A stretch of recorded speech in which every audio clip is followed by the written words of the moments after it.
Hello everyone, दक्ष education के इस YouTube channel में आप सबों का स्वागत है। मैं हूं प्रभात और आज के सेशन में हम लोग इंडियन पॉलिटी के एक संक्षिप्त टॉपिक पर चर्चा करने वाले हैं। नाम है केंद्रीय सूचना आयोग, सेंट्रल इंफॉर्मेशन कमीशन। देखिए, वर्ष 2005 में जब आरटीआई कानून लागू हुआ, राइट टू इंफॉर्मेशन का कानून लागू हुआ, उसी अधिनियम के आधार पर, या यूं कह लें कि सूचना का अधिकार अधिनियम के आधार पर केंद्र में केंद्रीय सूचना आयोग की स्थापना की गई। तो इसको याद रखना है कि केंद्रीय सूचना आयोग की स्थापना जो है वो वर्ष 2005 में हुई थी। तो केंद्रीय सूचना आयोग जो है वह एक संवैधानिक निकाय नहीं है, कानून बनाकर इसकी स्थापना की गई है, विधिक निकाय है। ठीक है ना, इस बात को भी ध्यान पे रखना है कि केंद्रीय सूचना आयोग कोई संवैधानिक निकाय नहीं है, यह एक विधिक निकाय है, कानून बनाकर इसकी स्थापना की गई है। इससे आगे अगर हम लोग चलें तो केंद्रीय सूचना आयोग में एक मुख्य सूचना आयुक्त और 10 अन्य सूचना आयुक्त होते हैं। टोटल 11 लोग होते हैं, कहने का मतलब है एक मुख्य सूचना आयुक्त होंगे और कम से कम 10 सूचना आयुक्त होते हैं। आपको ये भी जानना चाहिए कि जिस समय केंद्रीय सूचना आयोग की स्थापना हुई थी उस समय इसमें केवल 6 आयुक्त थे। बाद में संख्या वृद्धि करके इसमें इन आयुक्तों की संख्या को 10 कर दिया गया, मजबूती प्रदान करने के लिए। अगर हम इसकी संरचना के बारे में बात करें तो अभी हमने जैसे बात की कि एक मुख्य सूचना आयुक्त होते हैं और उनके अलावा 10 अन्य सूचना आयुक्त होते हैं।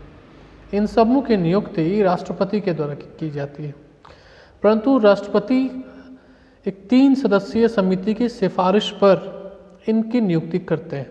ये 3 सदस्यीय समिति जो है, इसमें प्रधानमंत्री, लोकसभा में विपक्ष के नेता और प्रधानमंत्री द्वारा मनोनीत कोई एक अन्य कैबिनेट मंत्री होता है। इन्हीं तीनों की सहमति से जो समिति का जो निर्णय होता है, उसी के आधार पर राष्ट्रपति मुख्य सूचना आयुक्त या अन्य सूचना आयुक्तों की नियुक्ति करते हैं। अब इन सूचना आयुक्तों का, इन सबों का कार्यकाल जो है वो 5 वर्ष का होता है या 65 वर्ष की उम्र तक का होता है, जो भी इसमें पहले हो जाए, विच कम्स अर्लियर, जो पहले हो जाए, या तो 5 साल का कार्यकाल या 65 वर्ष तक की आयु, जो भी इसमें पहले हो जाएगा वो हो जाएगा। इनके निष्कासन का आधार क्या है ये भी जान लेते हैं। सूचना आयुक्तों का निष्कासन राष्ट्रपति के द्वारा किया जाता है और वह सर्वोच्च न्यायालय द्वारा जांच के उपरांत की गई सिफारिश के आधार पर होता है। एक बार फिर से सुनिए, मुख्य सूचना आयुक्त या अन्य सूचना आयुक्तों का निष्कासन राष्ट्रपति सर्वोच्च न्यायालय मतलब सुप्रीम कोर्ट के द्वारा की गई जांच के उपरांत की गई सिफारिश के आधार पर करता है। अब देखिए, बात यह है कि केंद्रीय सूचना आयोग जो है वह कार्मिक मंत्रालय के अधीन के उसके अधीनस्थ होकर के कार्य करता है। और मुख्य सूचना आयुक्त के जो वेतन भत्ते हैं, जो सुविधाएं हैं, वो मुख्य निर्वाचन आयुक्त के समकक्ष की होती हैं। भारत में चीफ इलेक्शन कमिश्नर और चीफ इंफॉर्मेशन कमिश्नर दोनों के वेतन भत्ते समान होते हैं और अन्य निर्वाचन आयुक्तों और अन्य सूचना आयुक्तों के वेतन और भत्ते एक समान होते हैं। इसको याद रखना है। आगे चलते हैं। अब इसकी शक्तियों और कार्यों के ऊपर हम लोग थोड़ी चर्चा करेंगे कि केंद्रीय सूचना आयोग जो है इसकी शक्तियां और कार्य क्या क्या हैं।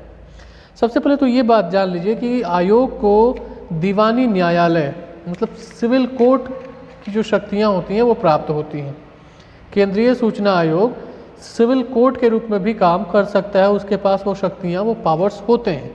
इसका मतलब ये होता है कि यदि किसी ठोस आधार पर कोई मामला उसे प्राप्त होता है तो वह उसके जांच का आदेश दे सकता है और साथ ही साथ जांच करते समय निम्न मामलों के संबंध में आयोग को दीवानी न्यायालय की शक्तियां भी प्राप्त होती हैं। जैसे वो क्या क्या कर सकता है देख लेते हैं। वह किसी व्यक्ति को प्रस्तुत होने के लिए उस पर दबाव डाल सकता है। यहाँ पर दबाव डालने का तात्पर्य है कि उसके खिलाफ वारंट इशू कर सकता है, उसके खिलाफ समन जारी कर सकता है और उसे लिखित या मौखिक साक्ष्यों के साथ अपने समक्ष उपस्थित होने के लिए आदेश दे सकता है। ठीक है, वह किसी गवाह को बुला सकता है है ना। आयोग को यह भी शक्ति प्राप्त है कि वह लोक प्राधिकारी जो भी सिविल ऑफिसर है, अथॉरिटी है, से अपने निर्णयों का अनुपालन सुनिश्चित करने के लिए उसके ऊपर दबाव बना सकता है ना। और अगर कोई आवेदक है, उसने कोई सूचना मांगी है और सूचना तो लोक प्राधिकारी वो सूचना देने से आनाकानी कर रहा है या नहीं दे रहा है, तो उस लोक प्राधिकारी के खिलाफ जुर्माना लगा सकता है और उसे मुआवजा देने के लिए बाध्य कर सकता है। ठीक है। आयोग अपना वार्षिक प्रतिवेदन जो है, एनुअल रिपोर्ट जो है, वो केंद्र सरकार को प्रस्तुत करता है और केंद्र सरकार इस प्रतिवेदन को दोनों सदनों में पटल पर रखवाती है, फिर इस पर चर्चा भी कराई जाती है। आपको इसके बारे में यह भी जानना है कि केंद्रीय सूचना आयोग को यह भी अधिकार है कि वह किसी लोक सूचना अधिकारी, पब्लिक इंफॉर्मेशन ऑफिसर जो है, किसी लोक सूचना अधिकारी पर सूचना देने में देरी करने के आरोप सिद्ध होने पर 250 रुपये प्रतिदिन, 250 रुपये प्रतिदिन के हिसाब से जुर्माना भी लगा सकता है। ठीक है ना, याद रखिएगा। अगर सूचना मिलने में देरी होती है तो 250 रुपये प्रतिदिन के हिसाब से जुर्माना लगा सकता है और यह जुर्माना अधिकतम 25,000 रुपये तक का हो सकता है। यह दोषी के विरुद्ध अनुशासनात्मक कार्रवाई करने की सिफारिश भी कर सकता है। ठीक है ना। तो ये केंद्रीय सूचना आयोग के बारे में हम बात कर रहे थे। अभी हम ये देखते हैं कि भारत के पहले मुख्य सूचना आयुक्त कौन थे। भारत के पहले मुख्य सूचना आयुक्त का नाम श्री वजाहत हबीबुल्लाह था, जिनका कार्यकाल 26 अक्टूबर 2005 से 19 सितंबर 2010 तक का रहा है। उसके बाद से कई लोग इस पद पर एक एक करके कार्य करते रहे और अभी वर्तमान समय में मुख्य सूचना आयुक्त का जो पद है वह रिक्त है। अभी लास्ट मुख्य सूचना आयुक्त जो रिटायर हुए हैं उनका नाम था श्री विमल जुल्का साहब, जो मार्च 2020 में सेवानिवृत्त हो गए। मार्च 2020 के बाद से वह पद खाली है। वर्तमान में केंद्रीय सूचना आयोग में केवल 5 सूचना आयुक्त कार्य कर रहे हैं, जिनके नाम इस प्रकार हैं: यशवर्धन कुमार सिन्हा, वंजना एन शरण, नीरज कुमार गुप्ता, सुरेश चंद्रा और अमिता पंडोवे। ये 5 लोग हैं जो अभी केंद्रीय सूचना आयोग में सूचना आयुक्त के रूप में काम कर रहे हैं।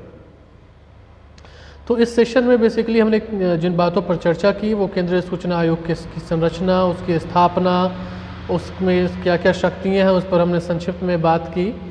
मुख्य सूचना आयुक्त, भारत के पहले मुख्य सूचना आयुक्त कौन थे?